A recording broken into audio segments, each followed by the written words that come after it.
Hello guys, कसे आहात तुम्ही? मी आहे श्वेता आणि मी आज माझ्यासोबत एक नवीन एक्सपेरिमेंट ट्राय केलेला आहे. तुम्ही बघू शकताय, हे मी कर्ली हेअर्सचे स्टिक्स मागवले होते ऑनलाईन मेशोवरून. आणि मी काल रात्री झोपताना हे मी स्टिक्स यूज केले होते, माझ्या केसांना रोलअप करून ठेवले होते. आणि मला ॲक्च्युली खूप भीती वाटली होती हे करताना, कारण मी पहिल्यांदा करते. ह्याच्या अगोदर मी फक्त टॉंगने आणि मशीननीच केले होते कर्ली हेअर. बट मी हे स्टिक्स पहिल्यांदा यूज केलेत आणि तुम्ही बघू शकता किती छान इफेक्ट आला आहे केसांना.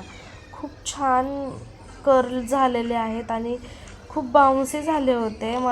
मला असे हेअर खूप आवडले आहेत आणि मला असं वाटतं मी हे परत एकदा ट्राय करणार आहे. वाव, खरंच मला खूप आवडले हे. आणि मी हे प्रॉपर नाही केलं आहे ॲक्च्युली. मी कसे पण हेअर्स घेऊन केलेलं आहे. बट हे व्यवस्थित जर मी केलं असतं, सेक्शन वाईज हेअर वगैरे घेऊन केलं असतं, तर हे ॲक्च्युली ह्याच्यापेक्षा खूप छान वाटलं असतं. आणि इथं थोडीशी मी फनी दिसते, येस. बट मला हे खूप आवडले गाईज. आणि तुम्ही फायनल लुक बघू शकता, किती सुंदर आणि किती बाउन्सी झालेले आहेत हेअर. आणि मी हे परत एकदा नक्की ट्राय करणार आहे. आणि हे आहेत जे स्टिक्स जे की मी यूज करून हे कर्ली हेअर केलेले आहेत. आणि ह्याच्यानंतर मी कोम केले होते केसांना, तेव्हा खूप छान इफेक्ट आला होता. डॅन. आता मी थोडासा मेकअप करून तुम्हाला शो ऑफ करते जरा.